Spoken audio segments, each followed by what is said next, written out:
Please रेखा से एक बार बात करा दो। फरजाना के सामने फूट फूट कर रोए थे मुकेश अग्रवाल। आखिर क्यों? आइए जानते हैं इससे जुड़ा एक किस्सा।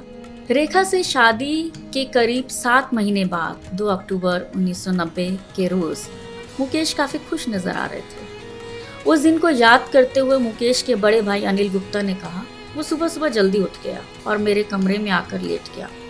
हमने साथ नाश्ता किया। उसने मेरी पत्नी से कहा कि वो लंच बना कर रखे क्योंकि दिन में जल्दी आ जाएगा। उसके बाद मुकेश फार्म हाउस चले गए। वहाँ उन्होंने कुक से कहा कि उन्हें बहुत भूख लगी है, जल्दी से उनकी पसंद का खाना बनाएं।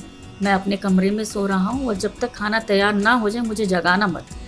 यह कहकर वो अपने कमरे में सोने के लिए चले गए। यासिर उस्मान की किताब के मुताबिक अंदर कमरे में रेखा की यादें थी।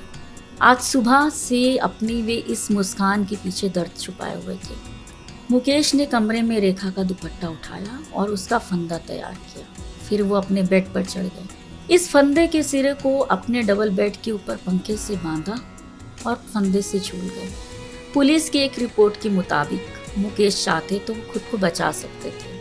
उन्हें बस अपने पैर बेड पर रखने थे, लेकिन उन्होंने अपनी टांगों को मोड़ दिया और तब तक मोड़े रखा जब तक उनके शरीर से आखिरी सांस तक ना निकल गई। उन्होंने जैसे सोच ही लिया था कि हर हाल में वो मौत को गले लगाकर रहेंगे। दक्षिण दिल्ली के डीसीपी नीरज कुमार ने याद किया कि रेखा मुकेश के अंतिम संस्कार में भी नहीं गई थी।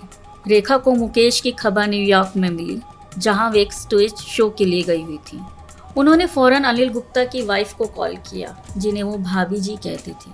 उन्होंने रेखा से कहा, तुम अपना ध्यान रखना, हम सब तुम्हारे साथ हैं। लेकिन ऐसा हुआ नहीं। भाई की मौत से गुस्साए अनिल गुप्ता ने कहा, मेरे भाई ने रेखा से सच्चा प्यार किया। उसके लिए प्यार जिंदगी और मौत का सवाल था। रेखा ने उसके साथ किया, वो उसको बर्दाश्त नहीं कर सका। अब उसे क्या चाहिए? क्या वो हमारा पैसा लेना चाहती है? इस घटना पर अभिनेत्री दीप्ति नवल ने भी खुलकर बोला था, रेखा को यह एहसास भी नहीं है कि मुकेश को खोकर उसने दुनिया का वो इकलौता शख्स खो दिया जिसे उसके अतीत को जानते हुए भी हर हाल में कबूल किया। वो शख्स जो उसे दुनिया में सबसे ज्यादा प्यार करता था। कहते कहते दीप्ति रो पड़ी। मैंने देखा था कि मुकेश किस तरह फोन पर फरजाना से गुजारिश कर रहा था, रेखा से उसकी एक बार बात करा दे। वो एक बच्चे की तरह रो रहा था, प्लीज प्लीज मेरी उनसे बात करा दो। पता है फरजाना, जो कि रेखा की मैनेजर है, ने क्या कहा? सॉरी, उनके वकीलों ने उनसे कहा है कि वो आपसे बात ना करें।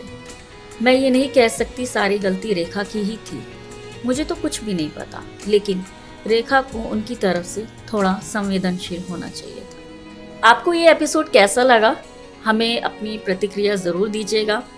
हमारे पास और भी आपके लिए ढेरों किस्से कहानियाँ हैं जो हम आपको सुनाते रहेंगे और आप हमारे साथ जुड़े रहिएगा। नमस्कार।